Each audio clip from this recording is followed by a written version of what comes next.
Hola, pues muy buenas tardes en este día que hemos tenido invitados increíbles. Primero que nada, y en nombre de la Universidad Iberoamericana, del Departamento de Diseño, bienvenidas, bienvenidos. Es un gustazo tenerlos aquí. Creo que llegamos a un momento muy emocionante porque lo estamos habitando, lo estamos sintiendo. Mi nombre es Carolina Alba, soy académica de tiempo completo del Departamento de Diseño. Y pues, primero que nada, agradecemos a nuestros patrocinadores, Cuchara Estudio, sobre todo por todo el mobiliario que nos facilitaron, al igual que Déjate Caer, con algunos acompañamientos textiles sobre todo, por las esculturas que están vistiendo este escenario, y sobre todo a Waterhouse Art Direction por la gran inspiración que nos transmitieron. Voy a presentar a nuestros queridos invitados. Empezaré con nuestra querida Andrea Nava. Andrea es licenciada en Diseño Industrial por el TEC de Monterrey y tiene una especialidad en museografía por la Escuela Nacional de Conservación, Restauración y Museografía, Manuel del Castillo Negrete, del INAH. Cuenta con más de una década de experiencia liderando equipos de diseño, trabajando en exposiciones permanentes, interactivas e inmersivas para clientes tanto gubernamentales como privados. Seguimos con nuestro querido Luca Benedetti, egresado del Instituto de Cultura Panteón en Roma, especializado en dirección de arte y dirección creativa y comunicación visual, cofundador y dirección creativo de Waterhouse, estudio de dirección de arte enfocado en espacios narrativos, que será uno de los temas que abordaremos principalmente aquí, y proyectos de comunicación visual. Ha colaborado con diferentes empresas como director creativo y director de arte en el ámbito de diseño de marca, industria editorial, diseño de experiencias, museografía, video y desarrollo de producto en Italia, España, México y Estados Unidos. Y finalmente, y con mucho cariño, nuestra querida Adriana Campos es directora de arte, diseñadora egresada de esta misma institución, la Ibero, e ilustradora y cofundadora del estudio Waterhouse. Actualmente colabora con otras empresas como directora de arte, dirigiendo equipos multidisciplinarios para proyectos multimedia, culturales, museográficos e interactivos. Ha ilustrado diversos libros, principalmente infantiles y juveniles. Su trabajo ha sido expuesto en Reforma, en el Abierto Mexicano de Diseño y dentro del programa de Smithsonian en Nueva York. Ahora sí, explicando un poquito la dinámica de nuestra conversación, pues vamos a tener una breve introducción. Luca, si quieres comenzar. Claro. Si podemos poner la presentación. Vamos a hablar un poco en este momento de espacios narrativos. ¿Qué significa espacios narrativos? En realidad, espacios narrativos son todos los espacios. Todos los espacios que vivimos cuentan una historia de cierta forma. Se conforman por elementos visuales como los colores, las texturas, en algunos casos los lenguajes, pero también la ausencia de esos elementos nos cuentan algo. Entonces podemos decir que realmente quitarle un poco el peso a este nombre de espacios narrativos y decir que todos los espacios nos cuentan una historia. Ahora, aquí entramos nosotros como dirección de arte en crear ambientes que cuenten historias más allá del espacio en sí. Si quieres, Adri. Sí, al final digo, es algo interesante. Nosotros nos conocimos trabajando en Cocolab y los proyectos que les vamos a mostrar son de ahí y al final nos gusta, y un poquito de lo que dice Luca, es como este trabajo de dirección de arte hace que al final los espacios narrativos, como dice, todo nos narra algo, pero nosotros como directores de arte tenemos que hacer que esta historia, lo que se quiera narrar, esta experiencia que queremos que el usuario viva y experimente, pues nosotros tenemos que estar como muy cuidadosos de que toda esta historia se sienta legítima, se sienta congruente, y no nada más, y que todos los elementos y todos los componentes del universo tengan sentido en sí y que dialoguen, y que de alguna manera sientas que este espacio que se creó es como si ya hubiera estado ahí hecho, no es algo como creado y falso, ¿no? Es la intención. Entonces, ahorita Ecos de Uxmal fue un proyecto muy interesante que se desarrolló en Cocolab. Yo estaba a cargo de la parte de dirección de arte para la parte visual, nada más, del video mapping. Y fue un reto interesante porque ahí justo la forma, el contexto tenía mucha relevancia. Al final es un sitio arqueológico ya de por sí, ya narra algo. Y sobre todo Uxmal, que tiene una arquitectura muy interesante, es la arquitectura PUC, que se podría decir como es el barroco maya. tiene una cantidad de geometría y de muchísimos símbolos. Entonces ya de por sí hay una historia narrada en la arquitectura. Entonces nosotros, a la hora de querer llevar esta experiencia y contar una historia, pues teníamos que adaptarnos y entender el espacio y la misma historia que ya cuenta las paredes. Y el concepto creativo de este proyecto era que estas paredes nos hablan, que hay voces, estos ecos de Uxmal son las historias que viven dentro de esta arquitectura, y nosotros queríamos llevarlas a esta experiencia nocturna y ayudar a que todos los visitantes tuvieran un recorrido desde el principio y terminando en el cuadrángulo de las monjas y escucharan la historia, una leyenda, ¿no? Entonces, pues teníamos que considerar mucho las formas que tenía ya la arquitectura. Si nuestras plantas tenían que hablar con ella y hacer eco con esta arquitectura, entonces tenía que ser geométrica. Si había casitas, si había un tlaloc, pues bueno, vamos a hablar de lluvia, de agua, teníamos que hablar con ese símbolo que ya existía, ¿no? Entonces, de alguna manera, como que te unes al espacio, haces sinergia con él y buscas que no se sienta algo como alejado del espacio, sino que se integre. Creo que ese es uno de los retos más importantes de la dirección de arte, es integrar y ayudar a que todos los elementos y componentes de este universo, de esta atmósfera que estás tratando de crear, pues estén en comunicación, que sonido, que la parte de arte, que la parte de... O sea, todos los elementos que jueguen a favor de una sola experiencia, ¿no? Que no estén como separados. Y bueno, pues estos son ejemplos muy interesantes de cómo tuvimos que, ahora sí que partir porque el reto al final era platicar de esta historia que se iba a contar de manera figurativa sobre un canvas súper abstracto, súper dividido, por así decirlo, y hacer esta comunión con él. Entonces, pues no sé, creo que es un ejemplo interesante de cómo la forma, el contexto, pues sí tienen mucho que dialogar y uno como dirección cuidarlo, ¿no? Y hacer que eso sea congruente. Y me encanta también cuando nos comparten que todos los espacios son narrativos, ¿no? O sea, creo que es eso. Cualquier espacio, sea muy sencillo, sea ausente, o sea complejo, que es este caso, porque aquí tienes las leyendas, tienes la parte arquitectónica y lo que tú quieres contar, ¿no? Como a muchas nivel capas, figurativo. ¿no? Exacto. Y creo que entra otro factor que me gustaría ver si nos pueden empezar a platicar un poquito más, que tiene que ver con la acción, la emoción y la sensación. Sí, justamente creo que la dirección de arte en sí es justo como comentaba Adriana, un poco tiene ese rol de traducir esta narración adentro del espacio en acción para el visitante, emoción también, porque realmente nosotros estamos jugando aquí, por ejemplo, con Uxmal, uno de los retos más importantes es que el canvas cuenta mucha historia. Entonces, ¿cómo potenciamos esa historia? ¿Cómo le damos otra capa? ¿Y cómo ayudamos a una interpretación fantástica, inmersiva, al visitante a entender lo que pasa ahí desde un punto de vista no solo estético, sino que también histórico y cultural, ¿no? Entonces, como que todos esos elementos se integran gracias a la dirección de arte y a las diferentes direcciones de artes que hay dentro de un proyecto de este tipo, de este tamaño, porque hay una parte obviamente visual, que en este caso es mapping, hay una parte, digamos, de espacio, de escenográfica, que también es muy importante en ese sentido, y que creo que en el siguiente proyecto vemos justo el contrario. Un espacio, en Uxmal es un espacio que tiene una historia, y gracias a esa historia empezamos a contar una narrativa que la enriquezca. Y en este proyecto es al revés. Tenemos una narrativa y se crea un espacio para eso, ¿no? Entonces, sí, creo que eso es importante, como le menciona Luca, porque no siempre vas a tener el mensaje claro de lo que quieres decir, ¿no? A veces tienes el contenido, que por ejemplo en Vive mis elecciones fue un poco así.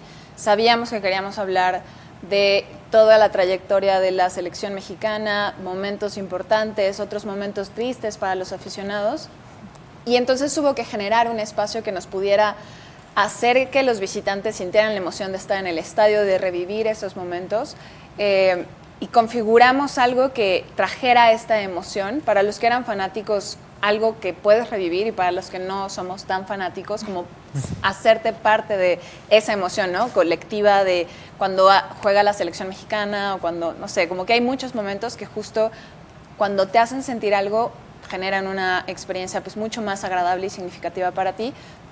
Vive mi selección fueron como muchos espacios que se crearon específicamente para generar esa emoción primero y para entregar un mensaje que tenía, por ejemplo, Uxmal tal vez era entender la leyenda, pero más una cuestión emotiva, traer una, pues no sé si como la historia de México, reconocerla, y en esta parte era un poco más informativa, o sea, sí había datos muy claros, sí había como datos duros que si tú eras fanático podías reconocer, pero que si no eras tan fan, ya te llevabas un poco de información, ¿no? Entonces creo que es una experiencia que se vive distinto por el espacio, pero también por el tipo de contenido y la manera en la que se llevó a cabo y cómo se integró con la iluminación, con el videomapping. Ahí también la dirección de arte tuvo que ver con las texturas, ¿no? O sea, cómo tradujimos, hablábamos hace poco de las plumas del águila, cómo las traducimos a una textura que hable del uniforme, o cómo hacemos que, por ejemplo, los templos que son tan importantes en México y que vemos representados en muchos espacios,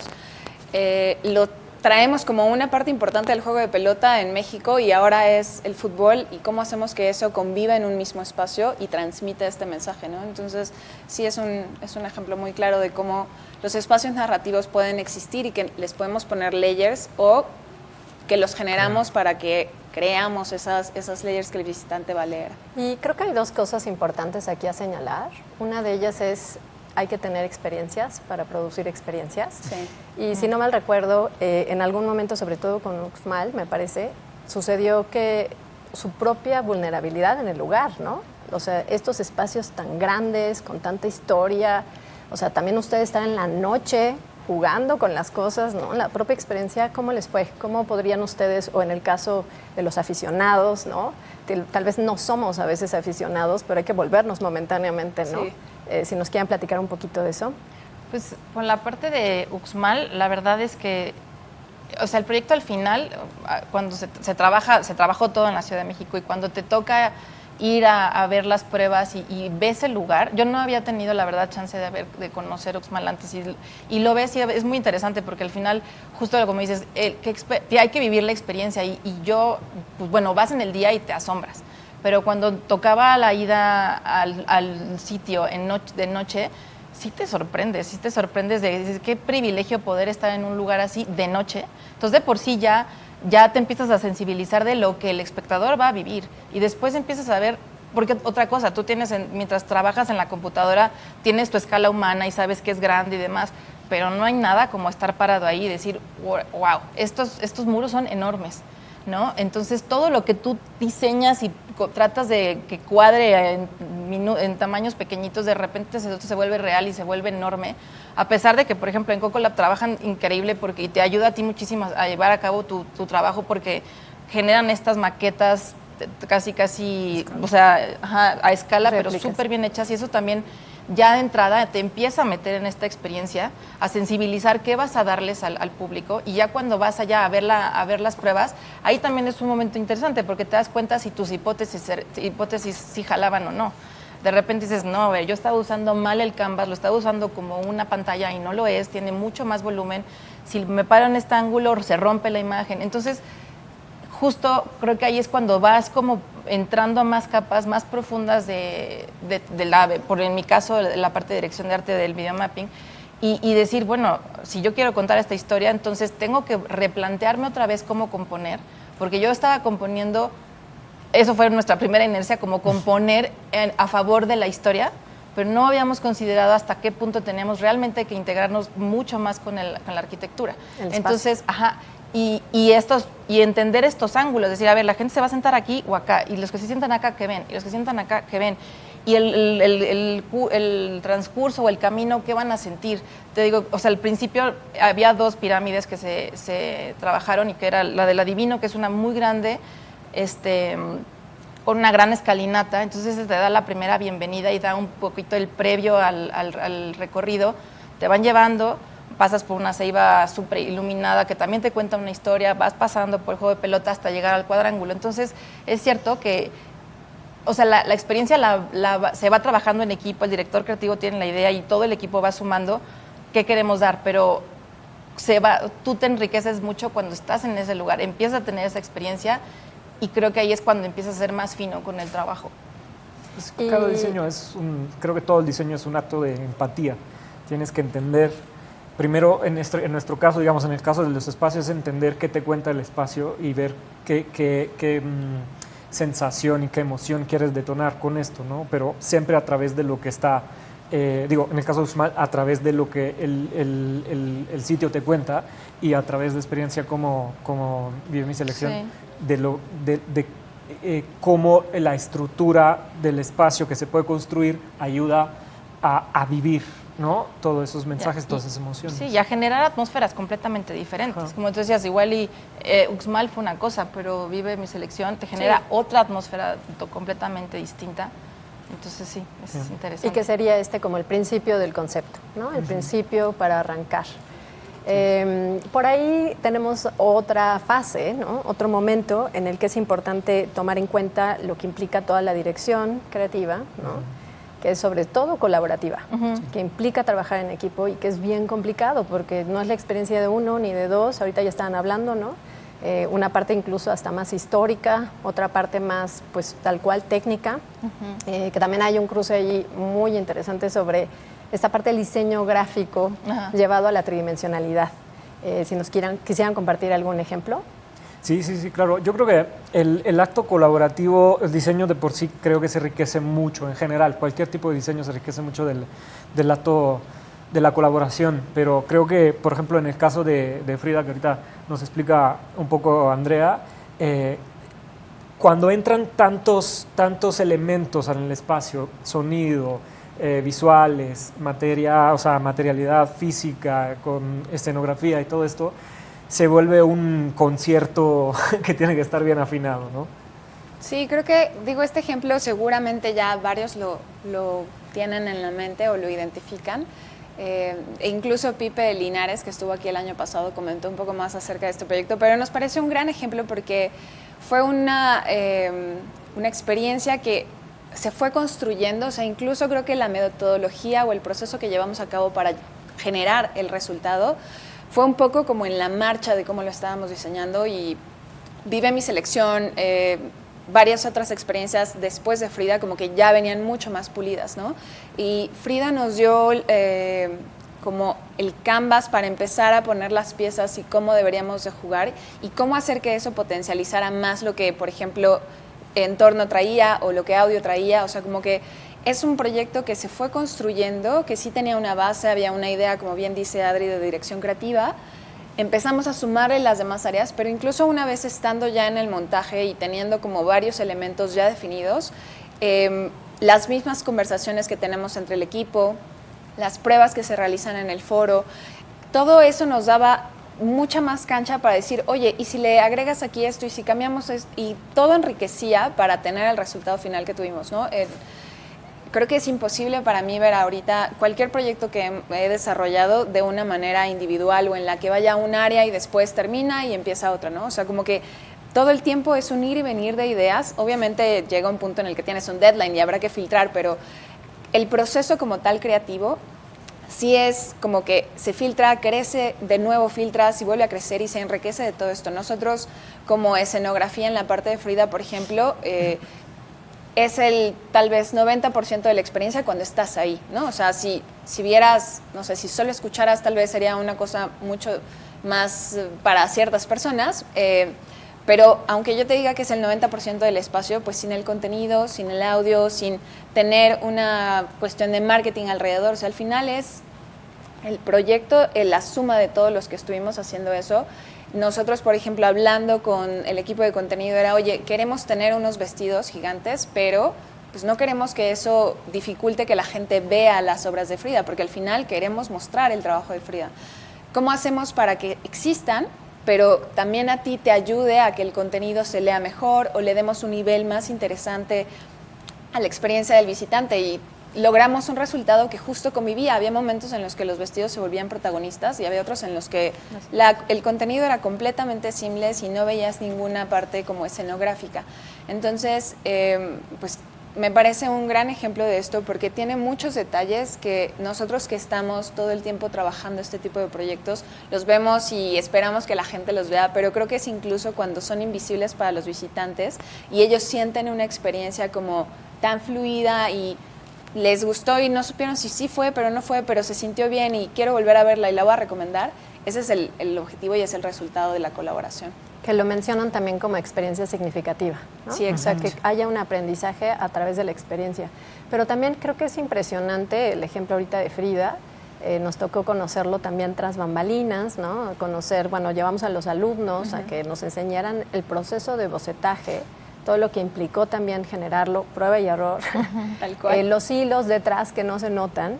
Y qué difícil también a veces trabajar con obra, ¿no? Esta discrepancia que estabas teniendo ahorita, digamos, en el ámbito cultural, pues muchas veces en las invitaciones, en los catálogos, o sea, prohibidísimo cortar obra, dividirla, que la hoja le lastime, ¿no? En el ámbito editorial, en los carteles también es importantísimo respetar, pues siempre la obra, y aquí, pues la obra existe, ¿no? Ahora Sí. como que la obra cobra otra dimensión. Sí. Y no sé si también para nuestro público, nuestra audiencia, tenemos de todo tipo de personas aquí viéndonos. Quizás nada más aclarar un poquito a qué se refieren con inmersivo, ¿no? Si nos quisieran platicar un poquito más por ahí.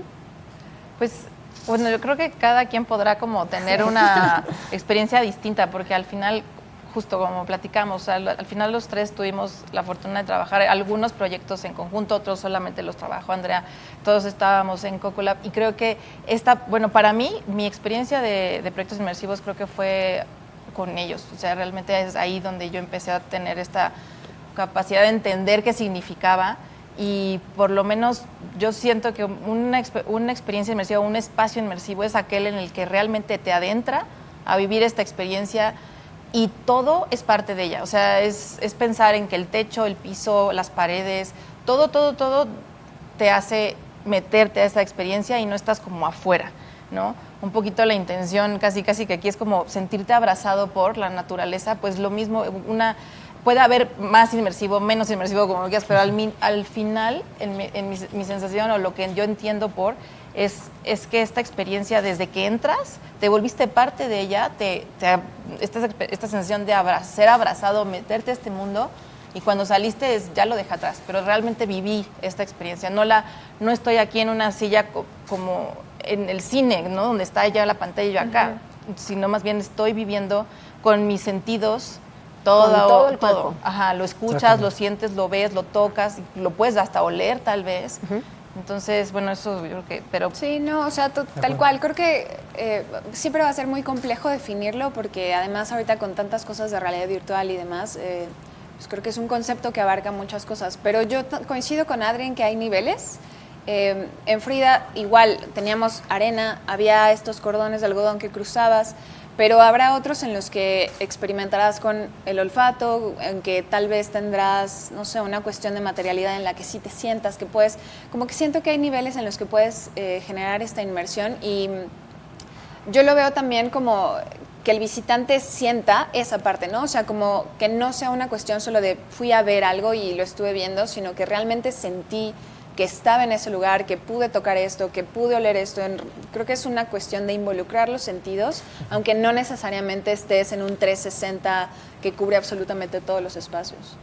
Y que creo que seguramente también se producen muchos tipos de sinestesias, ¿no? Sí. Ahorita decías, a lo mejor no hay olor, pero simplemente tener todo un arreglo floral dentro de estas imágenes, que además algunas tienen pues muchísima calidad para poderlas percibir, pues ya estás teniendo una situación integral. Digo, no sé si me salgo un poco, pero también como que hasta sumar un poco esta capa donde la inmersividad, una cosa es también cómo el espacio te envuelve, y no sé si lo estoy diciendo correcto, pero al final también es como, no sé, por ejemplo, la parte visual se puede ser tan inmersivo que incluso en el mismo espacio no puedes hacer que se integren tanto que se sienta parte del espacio. Entonces, yo creo que hay espacio. Ajá, porque creo que está esta experiencia inmersiva de usuario, pero también donde los elementos y los componentes que forman este universo se mezclan tan bien.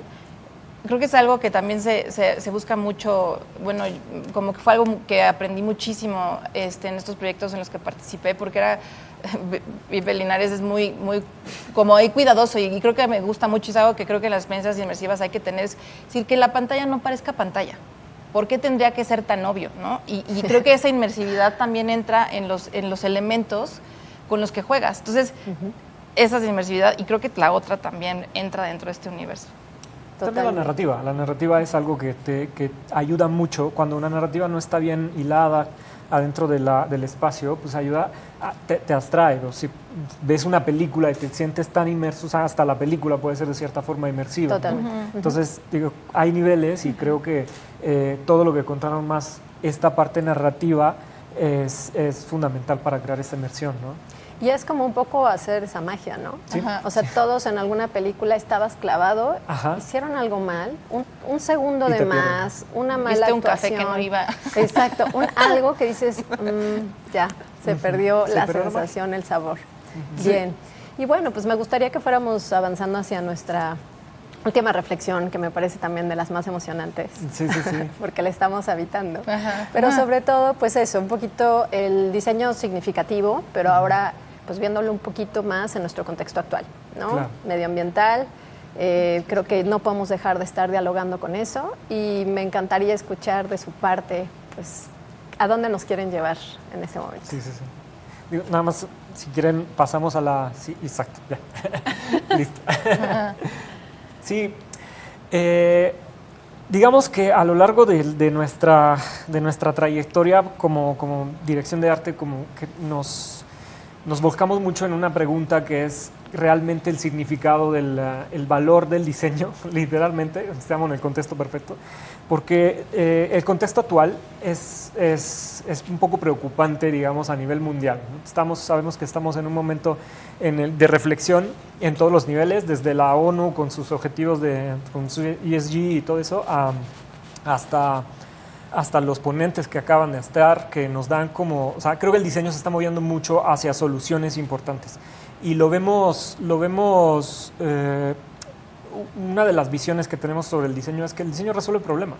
Y ahorita el problema más grande que tenemos y urgentes es a nivel probablemente ambiental, ¿no? Entonces, digamos que aquí, por ejemplo, tenemos una exhibición en la que tuve la suerte de participar con TDM, desde llevar una idea de Alejandro Enrique, que son justo los de TDM, que quisieron llevar esta museografía sostenible para una exposición sobre diseño hacia la sostenibilidad. Entonces, digamos que empieza ahí podemos empezar ahí una conversación sobre cómo el soporte museográfico realmente puede ser un vehículo de mensaje más allá de ser un soporte, ¿no?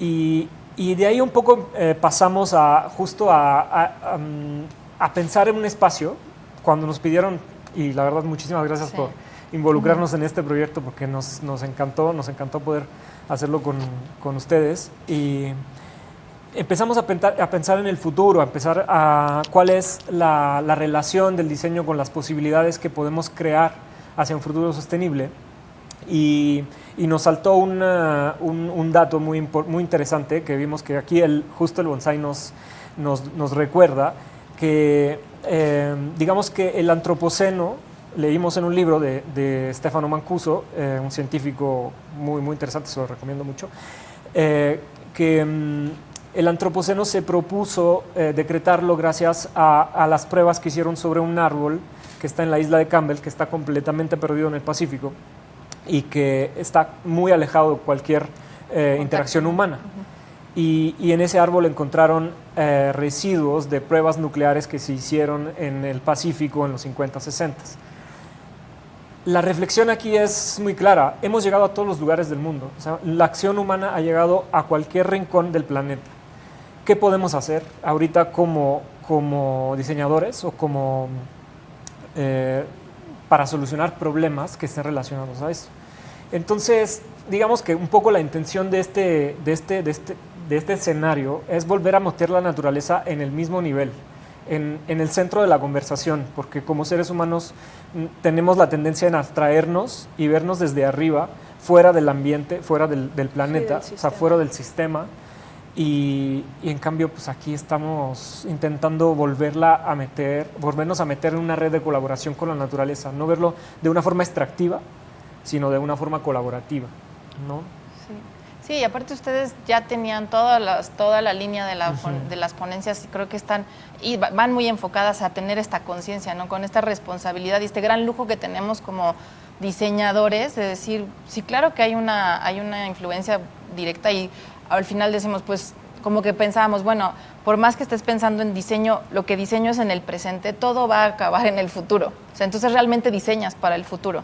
Entonces, como que nosotros nos quedamos con esta reflexión y decíamos, bueno, justo si queremos si vamos ahora a movernos, si la reflexión debería de ser, ok, vamos a dejar de tener al humano siempre en el centro y casi que permitir que el biocentrismo, que la vida sea la que dicta las cosas. Entonces, tú ya te das un pasito para atrás, humildemente como ser humano, para permitir que decir, a ver, yo soy parte de este sistema, yo soy parte de este gran planeta y mi responsabilidad está en diseñar a favor de, y qué mejor musa que la naturaleza para diseñar. Los diseñadores lo vienen, ¿no? Siempre ha sido la inspiración. O sea, vive solita, solita es sustentable. Entonces creo que al final hay mucho que aprender de ella. Y justo, como decir, a ver, me voy a salir tantito, el centro es esta responsabilidad que tenemos y decir, queremos integrar tenerlas aquí es nada más recordarnos que formamos parte del planeta. Queríamos hacer esta sensación de que estamos abrazados por ella, por decir que somos parte del mismo sistema y bueno, embellece cualquier espacio. O sea, la verdad es que la naturaleza por sí sola es diseño puro, ¿no?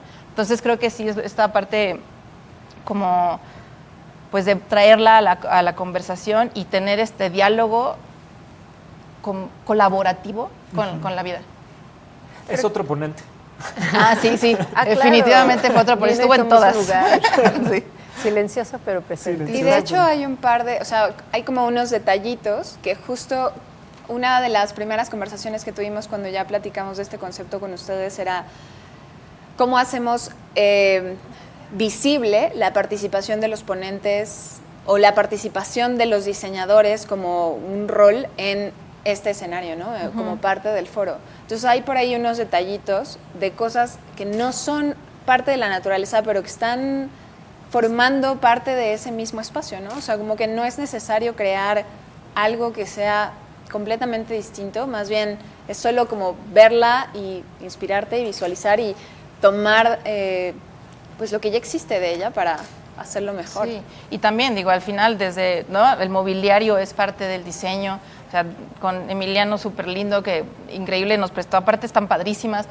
Las chicas de Déjate Querer de por sí ya tienen este concepto de trabajar cuidadosamente el diseño con la sustentabilidad. Entonces creo que, o sea, el diseño ya está ahí. Entonces fue como muy bonito también ensamblar esto para que todas las piezas de alguna manera refuerzan el mensaje que queríamos compartir. Como dice Andrea, no es que fuera algo, te pones a decir algo muy complejo, es nada más sentirlo y que la gente se sienta rico y que diga sí, y que va muy de acuerdo al tema y a lo que estamos, pues ahora sí que es relevante para todo mundo, ¿no?